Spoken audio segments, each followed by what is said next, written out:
Hello students, हमने six class में किया था पेड़ पौधों से प्राप्त होने वाले रेशे। जो चैप्टर का नाम था तंतु से रेशे तक। और इस चैप्टर में हमने किया था कपास, पटसन और जूट के बारे में। लेकिन आज हम बात करेंगे जंतुओं से प्राप्त होने वाले रेशे। और जो जंतुओं से रेशे प्राप्त किए जाते हैं उनको बोलते हैं जांतव रेशे।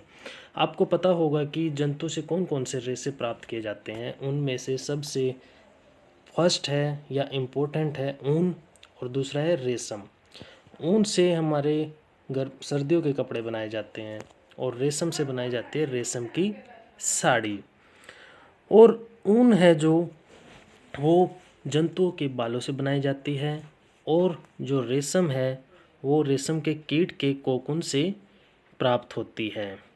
और इसमें जो हमारी स्वेटर है, और स्वेटर हमें सर्दी से बचाती है। सर्दी से कैसे बचाती है कि जो स्वेटर है उसके अंदर हवा भर जाती है।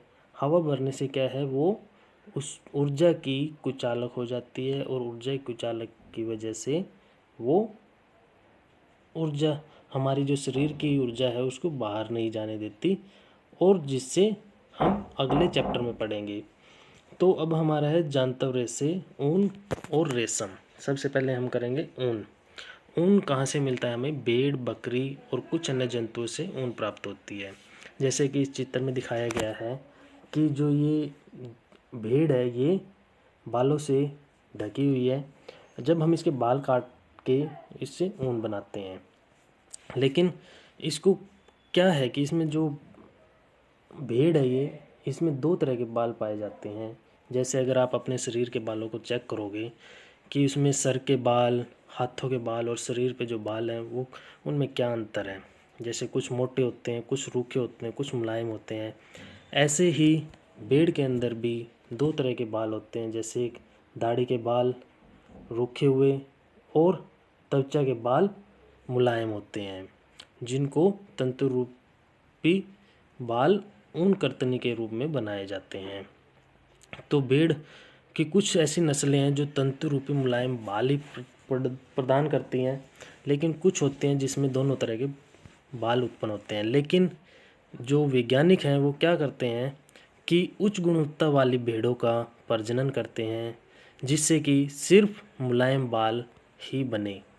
तो इस प्रकार के प्रजनन को बोलते हैं वर्णात्मक प्रजनन या सिलेक्टिव रिप्रोडक्शन। ठीक है। अब यहाँ पे देखो कि जो ऊन है वो केवल भेड़ से नहीं मिलती, और भी बहुत सारे जानवर हैं, जीव जंतु हैं जिससे ऊन मिलती है। जैसे कि याक है। याक से तिब्बत और लद्दाख में प्रचलित ऊन मिलती है। ये याक है, चित्र 3.2 में है। ऐसे ही बकरी से भी मिलती है ऊन, जो जम्मू कश्मीर और पहाड़ी क्षेत्रों में पाई जाती है। कश्मीरी बकरी की त्वचा के निकट मुलायम बाल होते हैं, जिसको फर भी कहते हैं। उसकी सोल बनाई जाती है और जिसको पश्मीना सोल कहते हैं, जो एक बहुत अच्छी क्वालिटी की सोल होती है।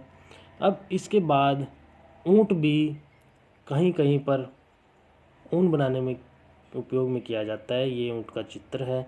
उसके बाद है लामा और एल्पैका, जो दक्षिण अमेरिका में पाए जाते हैं। इनसे भी ऊन बनाई जाती है। ठीक है। इसके बाद है क्रियाकलाप 3.2। इसमें आपने क्या करना है, जो आपके आसपास के जीव जंतु हैं उनके फ़ोटो निकाल कर अपनी कॉपी में चिपकाने हैं। इसको करने की कोई ज़रूरत नहीं है इतना, बस अपने देखना है आपको इसमें। अब इससे आगे है रेशे से ऊन तक। अब रेशे से ऊन कैसे बनाई जाएगी? जो एनिमल हैं, भेड़ बकरी हैं, उनके बालों से कैसे बनाई जाएगी ऊन, उसके बारे में उसका पूरा प्रोसेस बताया गया है। जैसे ऊन प्राप्त करने के लिए भेड़ों को पाला जाता है। सबसे पहले है भेड़ पालनी पड़ती हैं, और भेड़ पालने के लिए भी हमें उच्च क्वालिटी या अच्छी क्वालिटी की, अच्छी नस्ल की भेड़ पालनी पड़ेगी। ठीक है। सबसे पहला है भेड़ पालन और प्रजनन। जैसे यदि आप जम्मू और कश्मीर, हिमाचल प्रदेश, उत्तराखंड, अरुणाचल प्रदेश और सिक्किम के पहाड़ी क्षेत्र और हरियाणा, पंजाब, गुजरात के मैदानी यात्रा करें तो आप गडरियों को, भेड़ों को झुंड में चराते हुए दिखाई देंगे। भेड़ शाकाहारी होते हैं, घास खाते हैं, घास के लिए चारा चाहिए होता है, दाल, ज्वार, बाजरा, तेल, त्वचा आदि चाहिए और खनिज भी खिलाते हैं। सर्दियों में भेड़ों को घरों के अंदर रखा जाता है और उन्हें पत्तियां, अनाज, सूखा चारा खिलाया जाता है। ये आपको बताया गया है कि भेड़ों को कैसे पालना है। ठीक है। और कुछ भेड़ों के नाम दिए गए हैं सारणी नंबर 3.1 में, वो भी बताएंगे बाद में। तो उसमें भेड़ों की कुछ नस्लों को जिस पे बहुत सारे बाल होते हैं उसका प्रजनन किया जाता है। जो मैंने पहले बताया था, जो उच्च क्वालिटी के बाल होते हैं वो प्रदान करने वाली, प्रोड्यूस करने वाली नस्लों को प्रोड्यूस किया जाता है, रिप्रोडक्शन किया जाता है, प्रजनन किया जाता है, जिसको बोलते हैं वर्णात्मक प्रजनन। कौन सा बोलते हैं? वर्णात्मक प्रजनन। तो उनके शरीर पे बहुत सारे बाल होते हैं। जो पाली गई भेड़ है उनके शरीर पे बहुत बाल होते हैं, उसकी वृद्धि होती है, तो उसको बालों को काट लिया जाता है।